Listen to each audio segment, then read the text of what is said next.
Hay momentos en la vida donde el mundo se divide en dos, el antes y el después. El mío se partió a la mitad cuando encontré la carta de mi padre, escrita en español, con su letra temblorosa, confesando que nunca fue quien dijo ser. Que mi nombre real no era Catherine Martínez, sino Catalina Herrera.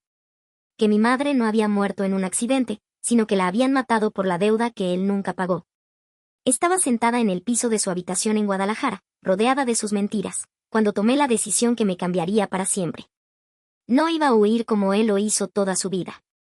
Iba a quedarme y enfrentar cada demonio que nos perseguía, aunque eso significara perder todo lo que creía conocer de mí misma. Porque a veces, para encontrarte, primero tienes que destruir quien creías que eras. La verdad duele más que cualquier bala, pero al menos no miente. Capítulo 1. El peso de los secretos. El teléfono sonó a las 3 de la madrugada, y yo ya sabía que mi vida se había acabado. No porque fuera adivina, sino porque nadie llama a esa hora para dar buenas noticias. La voz del otro lado era áspera, con acento del norte de México, y me dijo algo que hizo que mis piernas se volvieran gelatina. Tu padre está muerto, morra. Y si no vienes por el cuerpo en 3 días, lo van a tirar a la fosa común. Colgué y me quedé ahí, parada en mi apartamento de Los Ángeles, viendo cómo las luces de la ciudad parpadeaban como si nada hubiera pasado. Como si mi mundo no se hubiera desplomado en 30 segundos. Mi padre llevaba 5 años sin hablarme. 5 años desde que le dije que estaba cansada de sus mentiras, de sus desapariciones, de vivir preguntándome si estaba vivo o muerto. Eres igualita a tu madre, me había gritado antes de irse. Siempre queriendo la verdad, aunque los mate. Ahora estaba muerto de verdad, y yo tenía que ir a México a recoger los pedazos de una vida que nunca entendí. El vuelo a Guadalajara fue un infierno de turbulencias y recuerdos. Recordé cuando era niña y él me enseñaba palabras en español que después me prohibía usar en la escuela. En América eres Catherine, me decía. En México eres Catalina. Nunca las mezcles. No entendía por qué hasta que crecí y me di cuenta de que él vivía dividido entre 2 mundos, y ninguno de los dos lo quería completo. Al llegar al aeropuerto, el calor me golpeó como una bofetada. México siempre me había parecido un lugar ajeno, aunque mi sangre fuera de aquí. Hablaba español, pero con acento americano. Conocía la cultura, pero desde afuera. Era mexicana para los gringos y gringa para los mexicanos. El taxi me llevó a una colonia que no conocía, donde las casas eran pequeñas y los perros ladraban detrás de rejas oxidadas. La dirección que me habían dado era una casa de color verde desteñido, con una puerta de metal que parecía haber visto mejores días. Toqué y esperé.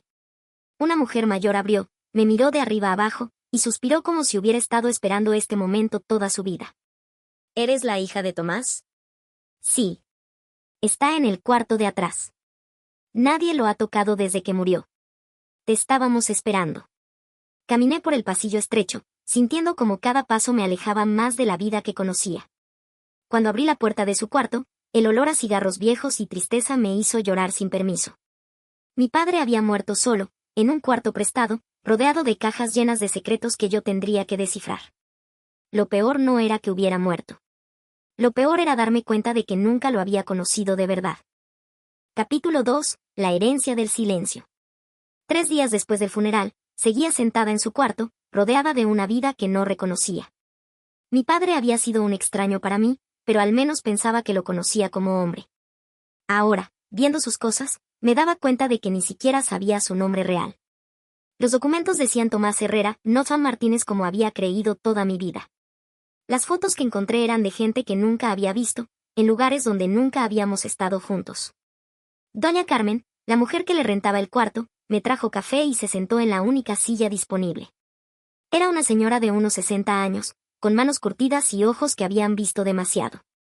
Tu papá hablaba mucho de ti, me dijo, removiendo el azúcar lentamente. Decía que eras lo único bueno que había hecho en su vida. Qué gracioso. Conmigo nunca hablaba de nada. Los hombres como él no saben hablar. Solo saben cargar. Me mostró una caja que había guardado para mí. Dentro había cartas que nunca me envió, fotos mías de cuando era niña que no sabía que tenía, y un sobre amarillo que pesaba como plomo en mis manos. Eso me dijo que te diera cuando muriese, susurró Carmen. Dijo que era importante, pero que también era peligroso. Abrí el sobre con manos temblorosas. Adentro había un teléfono celular viejo, de esos con botones, y una llave pequeña pegada con cinta. Encendí el teléfono y encontré un mensaje de voz guardado. La voz de mi padre sonaba áspera, cansada. Catalina, comenzaba la grabación. No Caterine. Catalina. Si estás escuchando esto, significa que ya no puedo protegerte más. Tu madre no murió en un accidente como te dije. La mataron por una deuda que yo no pude pagar.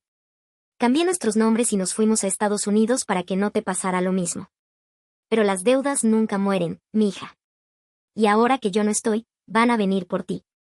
Sus palabras me golpearon como puños. Sentía como si me hubieran quitado el aire de los pulmones. La llave es de una caja de seguridad en el Banco Nacional, sucursal Centro. Ahí está el dinero que les debo. Es todo lo que tengo. Dáselo y diles que con eso se acabe todo. Perdóname por haberte mentido toda la vida. Lo hice porque te amo. Carmen me miraba con lástima, como si pudiera ver el dolor en mi cara después de escuchar la grabación. ¿Sabías?, le pregunté con voz rota. Sabía que algo malo había pasado. Los hombres que huyen no llegan a lugares como este por gusto. ¿Qué hombres? Los que vinieron preguntando por él la semana pasada. Los que dijeron que volverían. El miedo me atravesó como un cuchillo. No solo había perdido a mi padre. Había heredado sus enemigos. Y ahora entendía por qué me había gritado que era igual a mi madre. Porque las dos queríamos la verdad, sin importar el precio. La diferencia era que mi madre había pagado con su vida. Capítulo 3. Deudas de sangre. El banco estaba en el centro de Guadalajara, entre el bullicio de vendedores ambulantes y el humo de los camiones. Caminé por las calles empedradas sintiendo como cada paso me hundía más en la vida de mi padre, en sus mentiras, en sus deudas. La caja de seguridad contenía exactamente lo que había dicho: dinero. Muchos billetes arrugados y viejos, como si hubiera estado ahorrando centavo por centavo durante años. También había fotos de mi madre que nunca había visto, donde se veía joven y feliz, nada como la mujer triste de las pocas fotos que conocía. En una de las imágenes, estaba parada frente a una casa que reconocí. Era la casa donde ahora me hospedaba, donde había muerto mi padre. Mi madre había vivido ahí. Había caminado por los mismos pasillos donde yo ahora arrastraba mis pies. ¿Encontraste lo que buscabas? La voz detrás de mí me hizo brincar. Un hombre alto, con cicatrices en las manos y ojos que no pestañeaban, me miraba desde la entrada del banco. Vestía una guayabera blanca y pantalones de mezclilla, pero había algo en el que gritaba peligro. No sé de qué habla.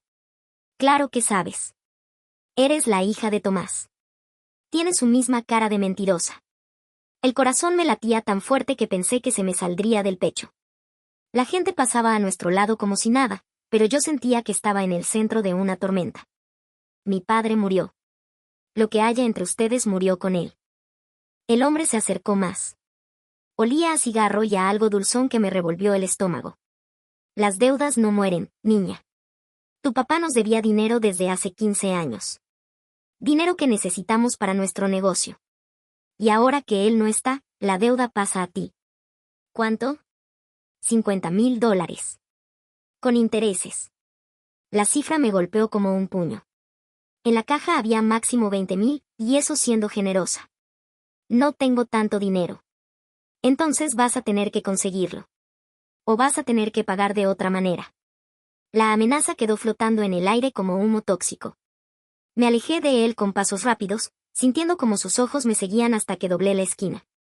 De regreso en la casa, Carmen me esperaba con té de manzanilla y cara de preocupación. Te vieron salir con ellos, ¿verdad? ¿Los conoce? Conozco ese tipo de hombres. Son los que mataron a tu mamá. Las palabras me cayeron como piedras. Me senté en la mesa de la cocina y por primera vez en días, lloré sin tratar de detenerme. Mi padre me metió en esto. Y ahora no sé cómo salir. Carmen me puso una mano en el hombro. Sus dedos estaban ásperos, pero su toque era suave. Tu mamá también lloró así cuando se dio cuenta de en qué se había metido Tomás. Pero después se secó las lágrimas y luchó. ¿Y qué pasó? Que luchó hasta que ya no pudo más. Esa noche, acostada en la cama de mi padre, entendí algo que me heló la sangre: no había venido a México solo a enterrar a un muerto. Había venido a descubrir que yo también estaba muriendo, pedazo por pedazo, verdad por verdad. Y que si quería sobrevivir, tendría que aprender a luchar como mi madre lo había hecho. Capítulo 4. El peso de la verdad. Carmen me despertó antes del amanecer con café cargado y noticias que no quería escuchar. Estuvieron aquí anoche. Preguntando por ti. Dijeron que volverían hoy. Me vestí rápido, con las manos temblándome mientras me abrochaba los botones. El miedo se había vuelto una segunda piel, algo que cargaba conmigo a todas partes. ¿Por qué me ayuda?, le pregunté mientras empacaba las pocas cosas de mi padre. Ni siquiera me conoce. Carmen se quedó callada un momento, mirando por la ventana hacia la calle vacía. Porque le debo algo a tu mamá. Y porque reconozco esa mirada en tus ojos. ¿Qué mirada? La misma que ella tenía cuando se dio cuenta de que tendría que elegir entre salvar su vida o salvar su alma. Me llevó a la habitación trasera, donde había un altar pequeño con velas y fotos de santos.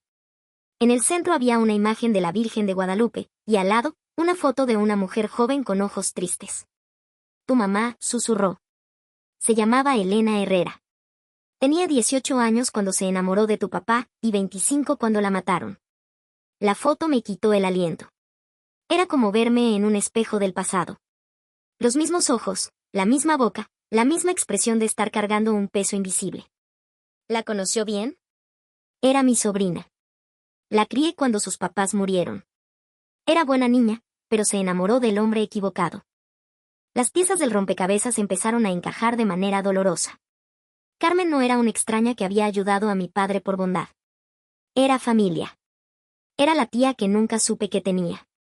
¿Por qué nunca me lo dijeron? Porque Tomás pensaba que mientras menos supieras, más segura estarías. Se equivocó. Los secretos no protegen. Solo envenenan. El sonido de coches afuera nos hizo callar. Carmen se asomó por la ventana y se puso pálida. Ya llegaron. Tienes que irte. Ahora. ¿A dónde? A donde Elena solía esconderse cuando las cosas se ponían feas. Hay una iglesia en Tlaquepaque, San Pedro. Pregunta por el padre Miguel. Dile que eres hija de Elena Herrera. Él sabrá qué hacer. Me dio una bolsa con comida y el dinero de la caja de seguridad. ¿Y usted? Yo me quedo. Alguien tiene que lidiar con ellos. No puedo dejarla. Claro que puedes. Y vas a hacerlo. Porque eso es lo que tu mamá hubiera hecho. Salí por la puerta trasera mientras tocaban la delantera con golpes que sonaban como amenazas. Corrí por callejones que no conocía, cargando una bolsa llena de dinero sucio y una verdad que me pesaba más que plomo. Mi madre había muerto protegiéndome de esta vida. Mi padre había muerto tratando de mantenerme lejos de ella. Y ahora yo estaba corriendo por las mismas calles donde ella había corrido, hacia el mismo destino que ella no pudo evitar. La diferencia era que yo no iba a morir sin pelear. Capítulo 5. Santuario de mentiras. La iglesia de San Pedro olía a incienso viejo y promesas rotas, igual que todas las iglesias de mi infancia. El padre Miguel era un hombre mayor, con barba blanca y manos que temblaban cuando me vio entrar. Cuando le dije mi nombre, se persignó como si hubiera visto un fantasma. Dios santo. Eres igualita a Elena. Me llevó a una habitación pequeña detrás del altar, donde había una cama angosta y una mesa con una Biblia abierta. Las paredes estaban llenas de fotos de bautizos y primeras comuniones, gente sonriendo en los momentos más importantes de sus vidas. Tu mamá venía aquí cuando Tomás desaparecía, me contó mientras me servía agua en un vaso desportillado. Se sentaba en esa silla y lloraba hasta que no le quedaban lágrimas.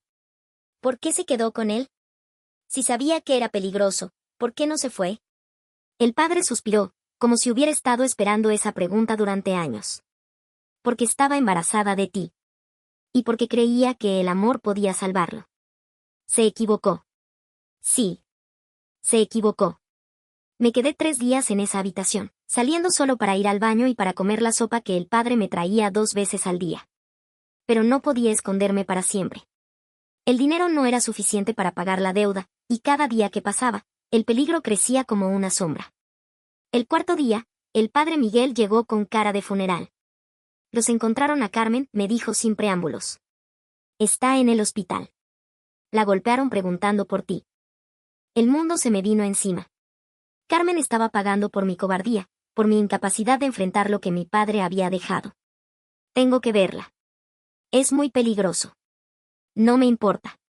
El hospital público olía a desinfectante y desesperanza. Carmen estaba en una cama con sábanas amarillentas, con la cara hinchada y un brazo en cabestrillo. Cuando me vio, Trató de sonreír, pero el labio partido se lo impidió. No debiste venir, susurró. No debí dejarte sola. Hiciste lo correcto. Tu mamá estaría orgullosa. Mi mamá está muerta por hacer lo correcto. Carmen me tomó la mano con dedos que apenas podían moverse. Tu mamá murió protegiendo lo que más amaba. Hay peores maneras de morir. ¿Qué le dijeron? Que si no apareces en 2 días, van a empezar a matar gente. Primero a mí. Después a cualquiera que te haya ayudado. La decisión se tomó sola. No podía seguir corriendo mientras otra gente pagaba por los pecados de mi padre.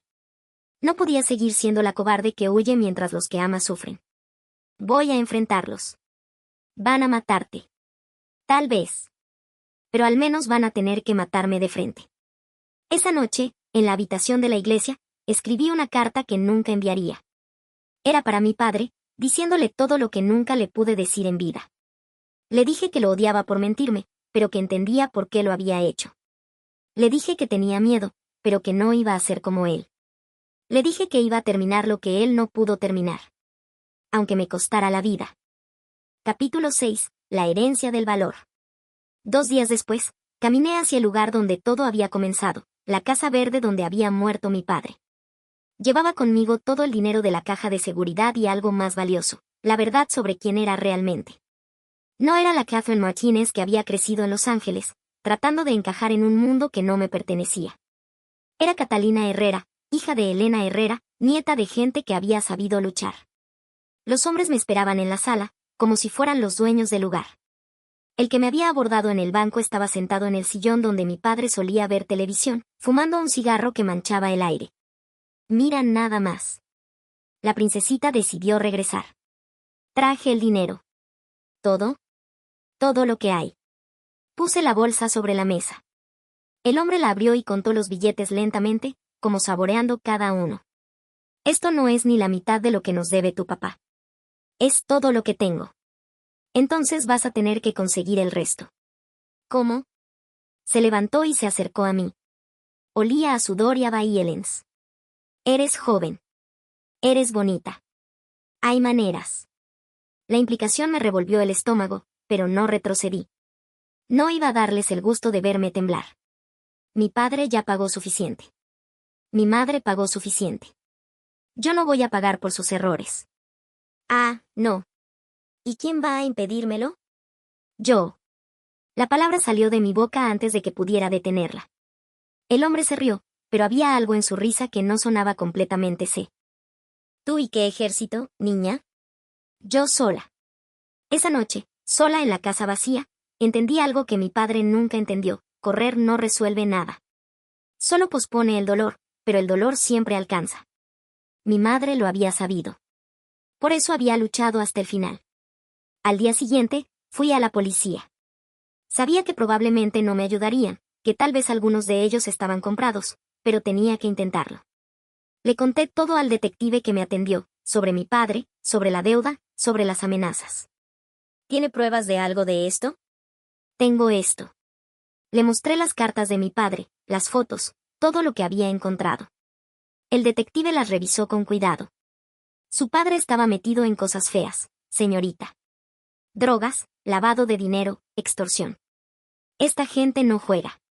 ¿Me va a ayudar o no? Voy a hacer lo que pueda. Pero usted también tiene que ayudarse. Váyase de México. Regrese a Estados Unidos. Aquí no hay nada para usted más que problemas. Aquí está mi historia. Aquí están mis muertos. No me voy a ir. El detective me miró como si fuera una loca, pero había algo parecido al respeto en sus ojos. Es igualita a su mamá. Ella también era terca. ¿La conoció? Trabajé en su caso. Nunca pudimos comprobar nada, pero sabíamos quién la había matado. Y sabíamos por qué. Por primera vez en días, sentí algo parecido a la esperanza. Me va a ayudar. Voy a hacer más que eso. Le voy a dar la oportunidad de que ellos se condenen solos. Capítulo 7. El precio de la justicia. El plan del detective era simple y terriblemente arriesgado. Yo iba a usar un micrófono oculto para grabar a los hombres confesando el asesinato de mi madre y sus amenazas actuales.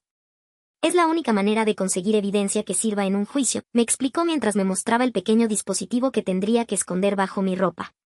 ¿Pero sí se dan cuenta de lo que está haciendo? Me matan. Probablemente. Esa noche no pude dormir. Me quedé despierta en la habitación de la iglesia, mirando las fotos de mi madre que Carmen me había dado. En una de ellas estaba embarazada, con las manos sobre el vientre y una sonrisa que no llegaba a sus ojos. ¿Qué habrías hecho tú?, le pregunté a la foto. ¿Habrías corrido el riesgo? Pero ya conocía la respuesta. Mi madre había corrido todos los riesgos posibles por protegerme. Ahora me tocaba a mí correr riesgos por proteger a otra gente inocente. Al día siguiente, volví a la Casa Verde. Esta vez, los hombres no estaban solos. Había 3 más, todos con la misma mirada fría y las mismas manos manchadas de sangre. ¿Trajiste el dinero? No tengo más dinero. Entonces creo que vamos a tener que discutir otras formas de pago. El líder se acercó a mí, y yo forcé mi voz a mantenerse firme. ¿Cómo le hicieron con mi madre? ¿Qué dijiste? Elena Herrera. Mi madre. La mataron por una deuda, ¿verdad? El hombre sonrió, y fue la sonrisa más fría que había visto en mi vida. Tu mamá era una perra terca, igual que tú. Pensaba que podía negociar, que podía protegerte escondiéndose. ¿Usted la mató? Yo le puse la pistola en la cabeza y jalé el gatillo. ¿Y sabes qué fue lo último que me dijo? El corazón me latía tan fuerte que pensé que se me iba a salir del pecho, pero necesitaba que siguiera hablando. ¿Qué? Que su hija nunca sabría la verdad. Que ustedes estarían a salvo en Estados Unidos. Se rió. Se equivocó en las 2 cosas. ¿Por qué la mataron? Mi padre podría haber pagado la deuda. Porque tu mamá descubrió algo que no debía saber. Descubrió dónde guardábamos la mercancía, descubrió los nombres de nuestros contactos. Iba a ir con la policía. ¿Y ahora qué van a hacer conmigo? Depende de qué tan cooperativa seas. Uno de los otros hombres se acercó por detrás. Sentí sus manos en mis hombros y el pánico me atravesó como un rayo. No me toquen. No estás en posición de dar órdenes, niña. Pero entonces escuché sirenas en la distancia, acercándose rápidamente. Los hombres se pusieron tensos, mirándose entre ellos. ¿Qué hiciste? Nada. Mentirosa. El líder sacó una pistola, pero ya era demasiado tarde. La puerta se abrió de golpe y entraron 5 policías con armas en alto. Todos al suelo. Ahora. En el caos que siguió, alguien me empujó al suelo. Escuché gritos, disparos, y el sonido de cristales rotos. Cuando finalmente me atreví a levantar la cabeza, 3 de los hombres estaban esposados y los otros 12. El detective me ayudó a levantarme. ¿Está bien? Creo que sí. Lo conseguimos. Todo está grabado. Por primera vez en semanas, respiré como si el aire fuera libre. Capítulo 8. Fantasmas en paz. El juicio duró 3 meses. 3 meses de testificar, de recordar, de revivir cada momento doloroso de las últimas semanas. Pero también 3 meses de ver cómo la verdad salía a la luz, pieza por pieza. Los hombres que habían matado a mi madre fueron condenados a cadena perpetua. El que había jalado el gatillo recibió pena de muerte. Durante todo el proceso, nunca mostraron remordimiento. Ni siquiera cuando les leyeron los nombres de todas las personas que habían matado a lo largo de los años. Carmen se recuperó completamente de sus heridas y volvió a vivir en la Casa Verde. Me dijo que podía quedarme todo el tiempo que quisiera, que la casa había sido de mi madre antes de ser de mi padre, y que por derecho me pertenecía. ¿Te vas a quedar?, me preguntó una tarde mientras bebíamos té en el patio. No lo sé. México es tu hogar tanto como Estados Unidos. No sé si tengo un hogar. El hogar no es un lugar, mija. Es la gente que te ama, sin importar dónde estés. Esa noche, caminé por las calles de Guadalajara como nunca antes lo había hecho, sin miedo, sin prisa, sin la sensación de estar huyendo de algo. Por primera vez, México no me parecía un lugar ajeno. Parecía un lugar donde también pertenecía. Visité la tumba de mi madre por primera vez. Estaba en un cementerio pequeño, con una lápida sencilla que solo decía Elena Herrera, 1975 a 2000. No decía Madre Amada o Descanse en paz. Solo su nombre y las fechas que marcaban los límites de su vida. Hola, mamá, le dije, arrodillándome junto a la tumba. Soy Catalina. Tu hija. Le conté todo, sobre mi padre, sobre la deuda, sobre los hombres que la habían matado y que ahora estaban en prisión. Le conté sobre Carmen, sobre el padre Miguel, sobre todos los que me habían ayudado a encontrar la verdad. No sé si hice lo correcto, le dije. No sé si valía la pena arriesgar tanto por algo que pasó hace tantos años. Pero mientras hablaba, sentí algo que no había sentido nunca: paz. No la paz de quien ha terminado una tarea, sino la paz de quien finalmente sabe quién es. Creo que entiendo por qué luchaste, le susurré. No era solo por protegerme. Era porque algunas cosas valen más que la vida. El viento movió las flores que había puesto sobre su tumba, y por un momento, tuve la extraña sensación de que me había escuchado. Al salir del cementerio, tomé una decisión que cambiaría el resto de mi vida. Capítulo 9. Raíces nuevas. 6 meses después del juicio, abrí una pequeña oficina en el centro de Guadalajara. En la puerta había un letrero que decía Catalina Herrera, investigadora privada. No tenía licencia oficial, pero tenía algo mejor: la experiencia de alguien que había vivido en carne propia lo que significa buscar la verdad cuando todos prefieren que permanezca enterrada. Mi primer caso fue una mujer que buscaba a su hijo desaparecido. Mi segundo caso, un hombre que quería saber quién había matado a su hermano. Mi tercer caso, una familia que necesitaba encontrar a los responsables de un fraude que los había dejado en la ruina. Cada caso me enseñaba algo nuevo sobre el dolor, sobre la injusticia, sobre la capacidad que tiene la gente de seguir adelante cuando todo parece perdido. Pero también me enseñaba sobre mi propia fortaleza, sobre la herencia que mi madre me había dejado sin que yo lo supiera. Carmen seguía viviendo en la Casa Verde, pero ahora era diferente. Ya no era el lugar donde mi padre había muerto solo y asustado. Era el lugar donde mi madre había vivido, donde había amado, donde había soñado con un futuro mejor para mí. Las paredes tenían memoria, pero ahora recordaban cosas buenas también. ¿No extrañas Estados Unidos?, me preguntó Carmen una noche mientras cenábamos. A veces. Pero ya no siento que tenga que elegir entre los dos lugares. ¿Qué quieres decir? Antes pensaba que tenía que ser completamente americana o completamente mexicana. Ahora entiendo que puedo ser las dos cosas. Que mi madre era las dos cosas. Que eso es lo que me hace fuerte. Un día, recibí una llamada que me cambió todo. Era de Los Ángeles, de una mujer que había visto mi nombre en un artículo online sobre el juicio. Usted es hija de Elena Herrera, ¿verdad? Sí. Yo era su mejor amiga en la secundaria. Me llamo Rosa. Tengo algo que le pertenece. 2 semanas después, Rosa llegó a Guadalajara con una maleta pequeña y ojos llenos de lágrimas. Era una mujer de mi edad, con el cabello teñido de rubio y un acento que mezclaba el español y el inglés igual que el mío.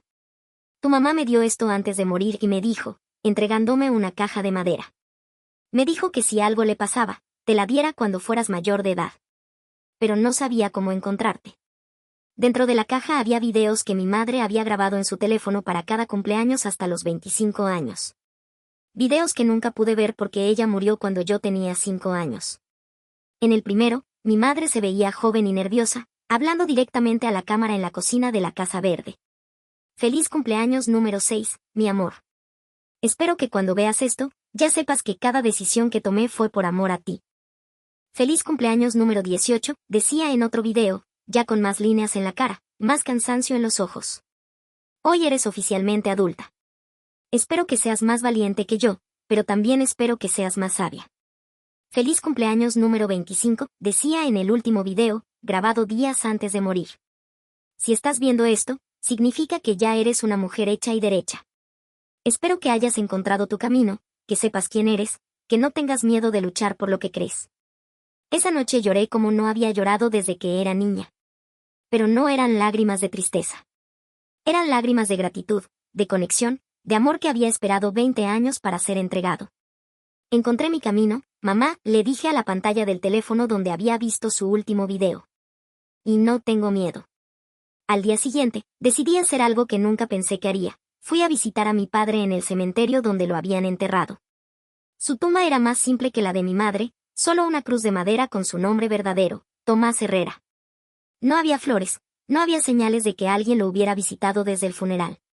Hola, papá, y le dije, sintiendo extraña al decir esas palabras. Vine a decirte que entiendo. Le hablé sobre todo lo que había descubierto, sobre la verdad que él había tratado de esconder, sobre el precio que todos habíamos pagado por sus decisiones. No te perdono, le dije finalmente. Pero entiendo por qué hiciste lo que hiciste. Y entiendo que a tu manera, trataste de protegerme. Cuando me levanté para irme, dejé una flor sobre su tumba. No porque se lo mereciera, sino porque yo necesitaba cerrar ese capítulo de mi vida. Esa tarde, llamé a mi jefe en Los Ángeles para renunciar oficialmente a mi trabajo. Había estado tomando licencia sin goce de sueldo durante meses, pero era hora de hacer oficial lo que ya sabía: no iba a regresar. ¿Estás segura de esto, Catherine?, me preguntó. Mi nombre es Catalina, le dije. Y sí, estoy segura. Por primera vez en mi vida, no me sentía dividida entre dos mundos.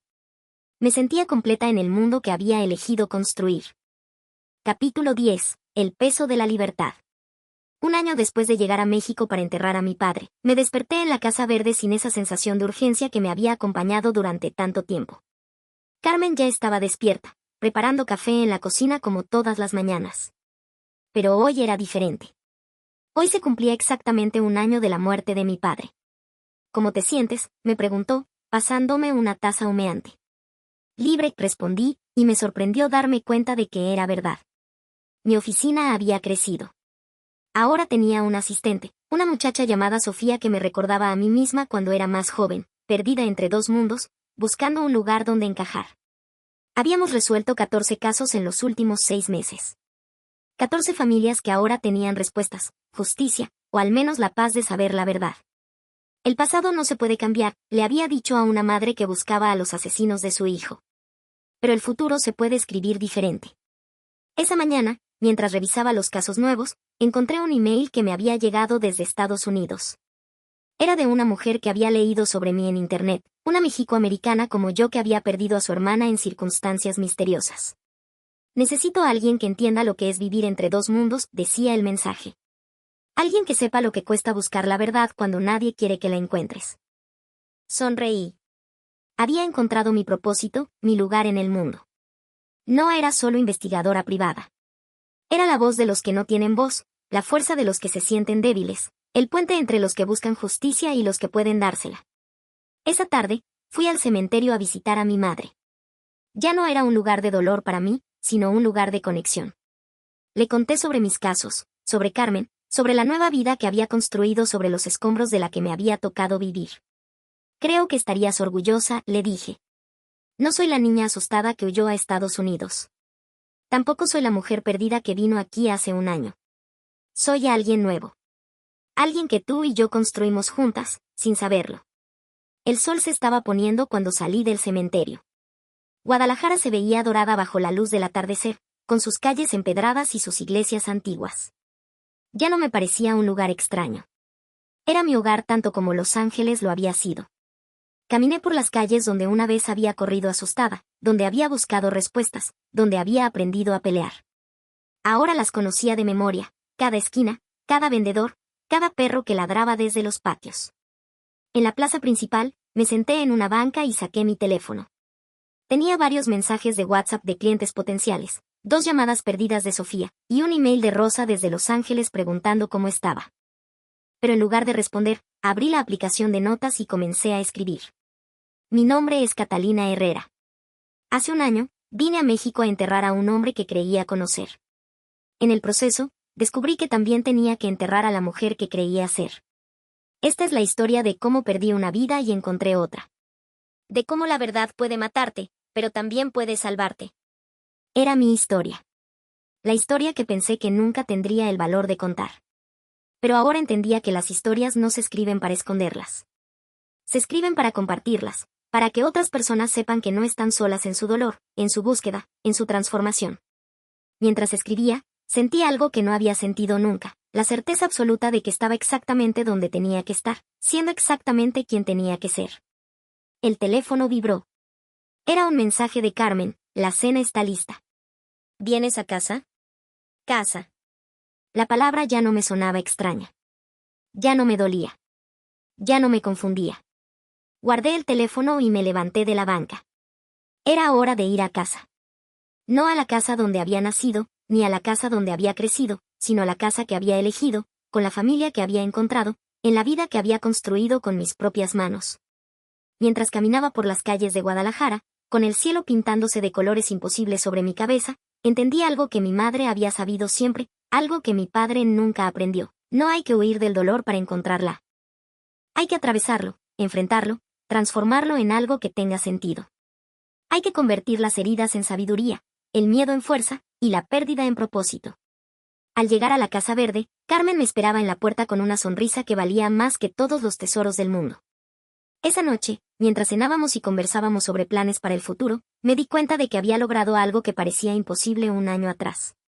Había encontrado mi lugar en el mundo. Y ese lugar no era un país, ni una ciudad, ni una casa. Era la persona en la que me había convertido, alguien que no le tiene miedo a la verdad, sin importar lo que cueste encontrarla.